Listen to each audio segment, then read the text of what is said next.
We visited the last Henequen Hacienda in the Yucatan that both cultivates Henequen cactus and produces final Henequen products on site, La Hacienda Sotuta de Peón. Now primarily a well-known tourist destination, the hacienda is also famous for the 8 cenotes located on the property and a working Henequen factory.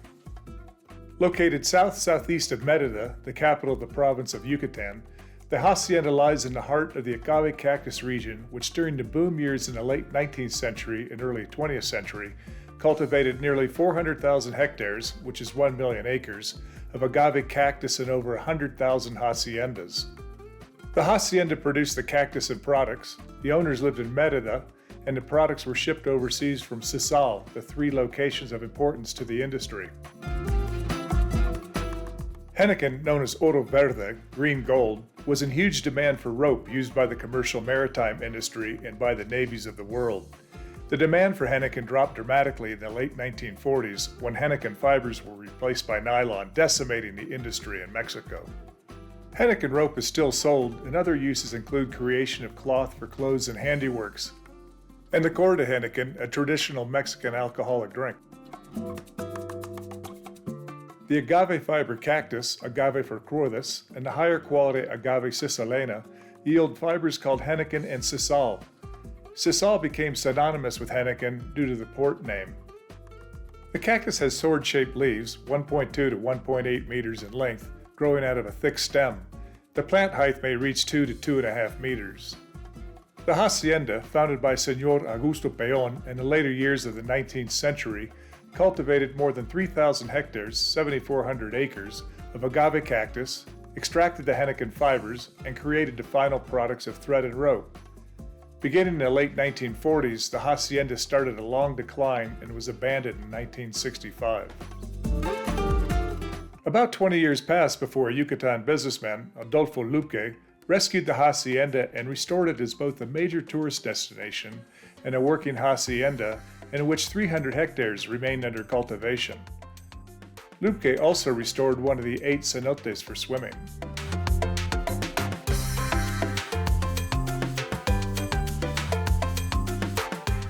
It would not surprise me to find that most of the hacienda income today is from the hotel and tours. A gate guards the entrance to the hotel, which is next to a town, quite possibly the home of some of the workers. The hotel has over 30 cabins of 1 or 2 floors with views of the Henequen fields or the gardens. There is also a restaurant with excellent reviews.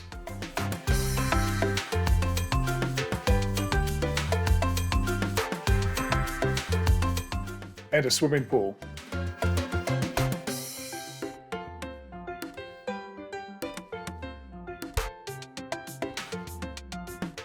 The open-air lobby where we waited for our tour was comfortable, at least in December when the temperatures were mild.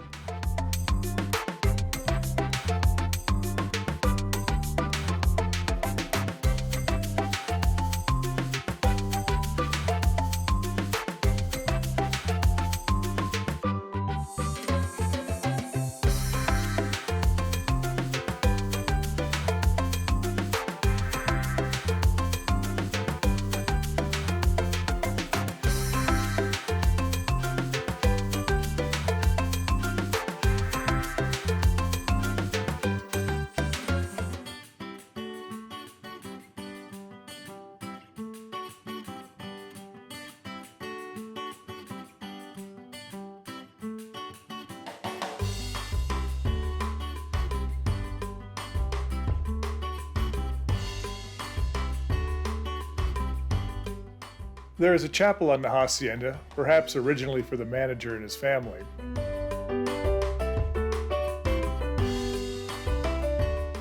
Our tour guide was knowledgeable and spoke English well.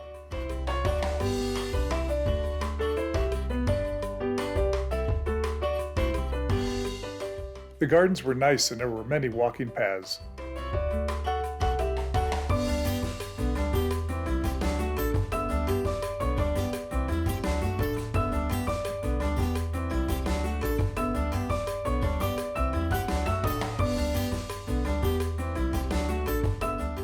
This mule-drawn carriage on tracks is likely used to transport guests to the cenote.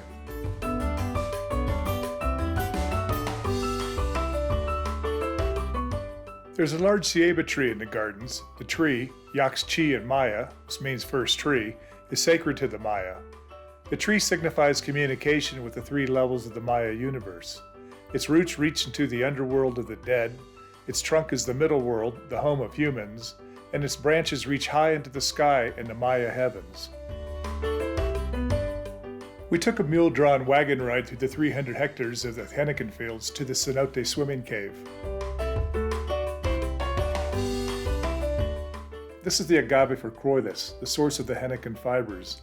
The plant has a life of 7 to 10 years and produces 200 to 250 usable leaves, about 25 per year. Each leaf produces about 1,000 fibers.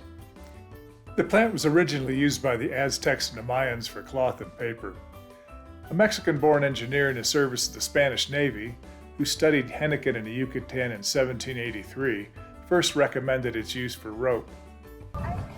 We traveled slowly through the fields on these wagons. The mules were surprisingly strong, even able to pull this truck when it was loaded with a cargo of heavy humans.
Our tour included visiting a cenote out in the campos.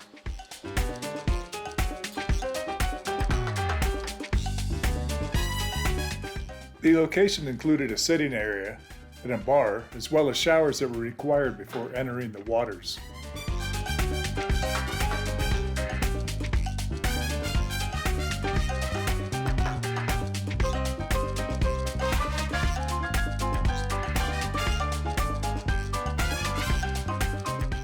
We were lucky as the weather was mild in December.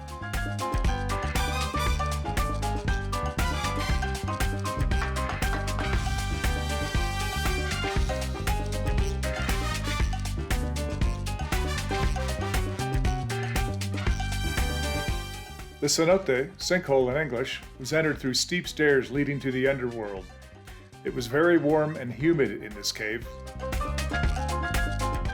The cenote is connected to an underground system of rivers flowing through the limestone bedrock of the Yucatán. The limestone is very permeable and there are no surface rivers or lakes in the Yucatán. All rainfall drains into the subsurface river system.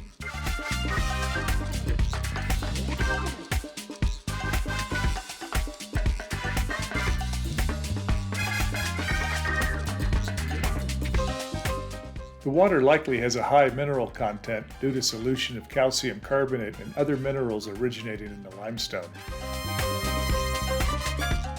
Although the Mayans used the cenotes as their drinking water source, it is possibly non-potable if the solids content is greater than 500 parts per million.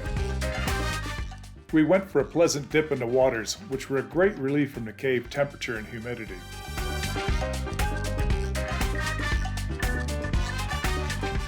Calcite, redeposited from the rainwater that drained through the bedrock into the cenote, is clearly visible here.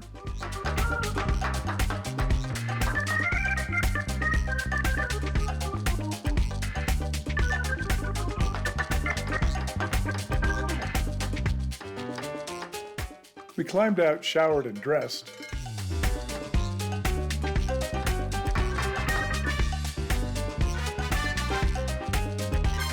And reboarded our mule-drawn wagon for our return to the hotel.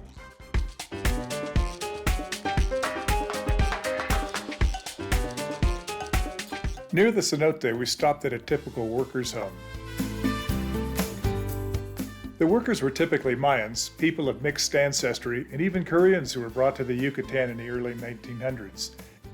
They lived in the mud and wood-sided thatched roof huts similar to those you see here. The temperatures in the summer in the Yucatan are blistering, and they can reach 35 C, 95 degrees Fahrenheit, with high humidity. These huts were built to provide shade while still allowing airflow for some degree of cooling. They are crude dwellings without running water or sanitary facilities. Water was hauled from the cenotes. Los Campos were the restrooms. Life was difficult for the workers. They were paid in coins minted by the Hacienda, and they could only be spent at the Hacienda store. The workers could become indebted to the Hacienda, and death was no relief. The debts were passed down to their relatives, making it almost impossible to leave the Hacienda.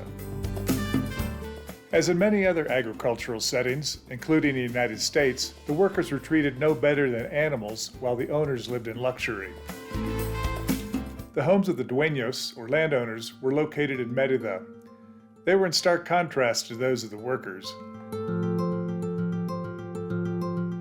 The owners tried to outdo each other by building these grand mansions along El Paseo de Montego. They were furnished with luxuries imported from Europe. Life revolved around social engagements and fiestas. Work was out of the question.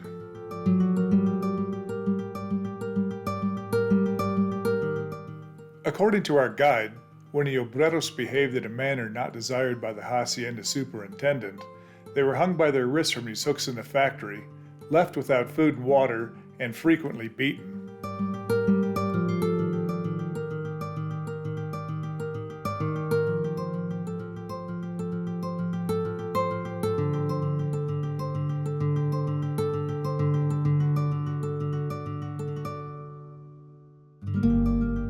The Hacienda Gerente, superintendent in English, and his family lived in luxury in a large house in the central portion of the hacienda that was surrounded by gardens and a wall.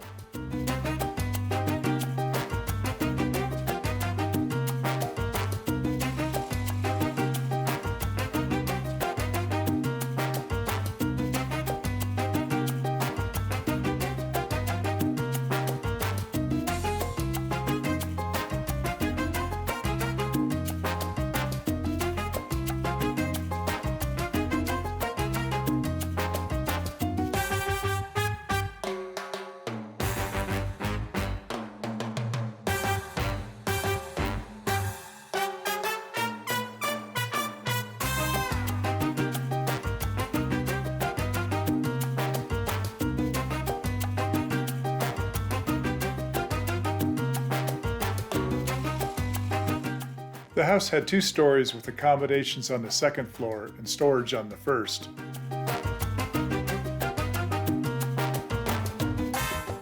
It is a luxurious home with high ceilings and tiled floors to help cool the occupants.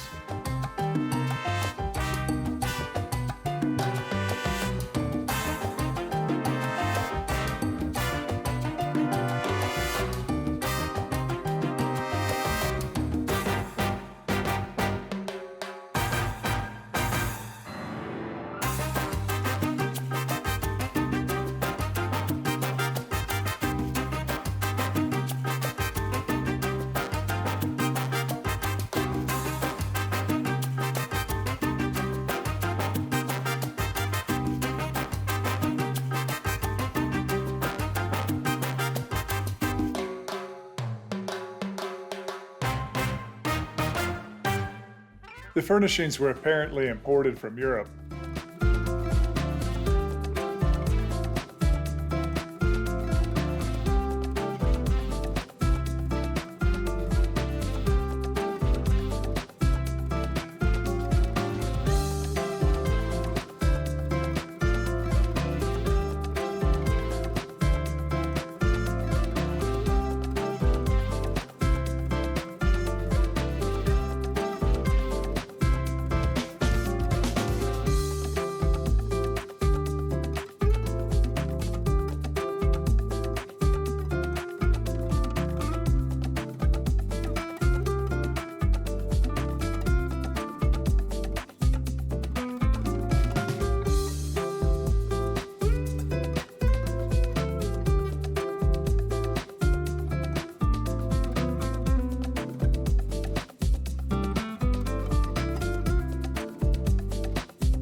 The casa was built immediately adjacent to a cenote for readily available water.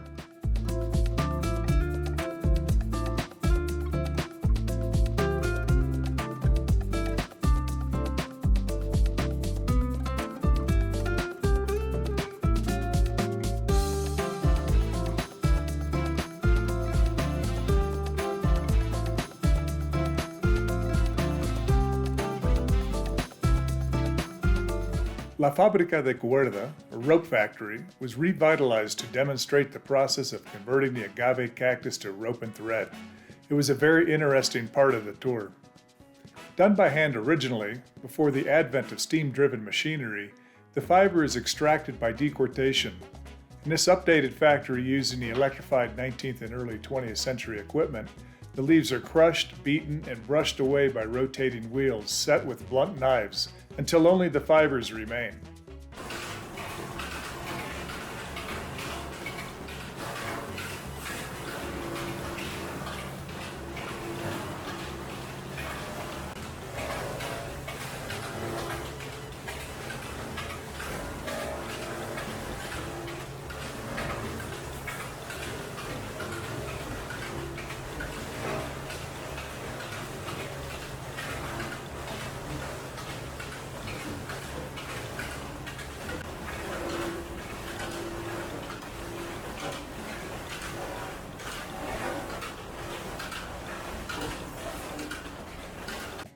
The fiber is then air dried.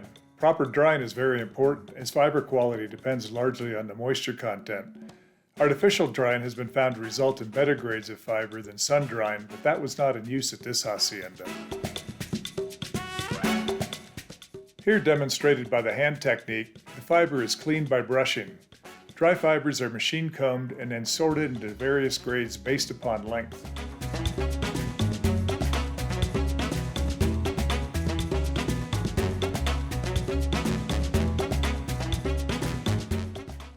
The fibers are twisted into thread as demonstrated here by our guide and her helper. Now we have a thread.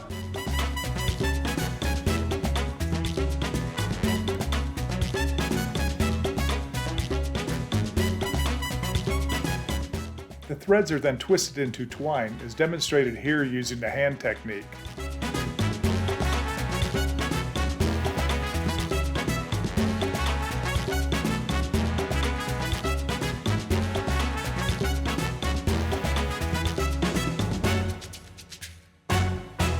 The twines are braided into thicker rope as dictated by the end use from twine to ship lines.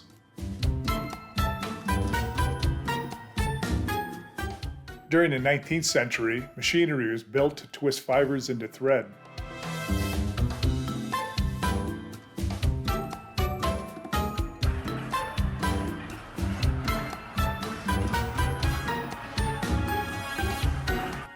Some of the thread is compressed into bales and sent to market.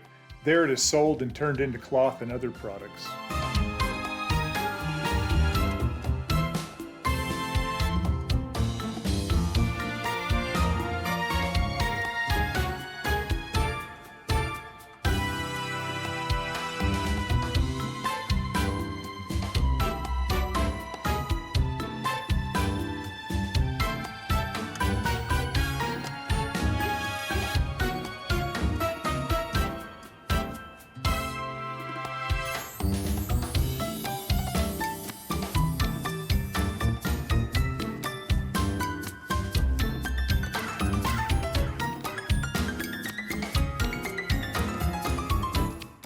Starting in the 1900s, machinery was used to twist thread into twine.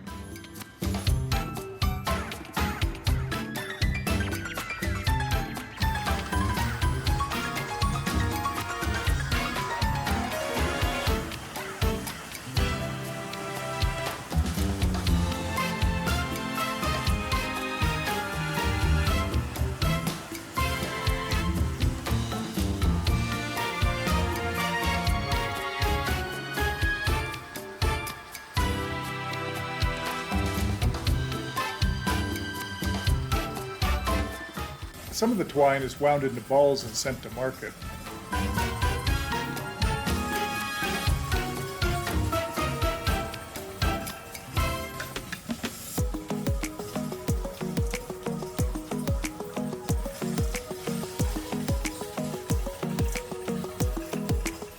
Twine is also twisted into thicker rope, used for a variety of purposes including ship line.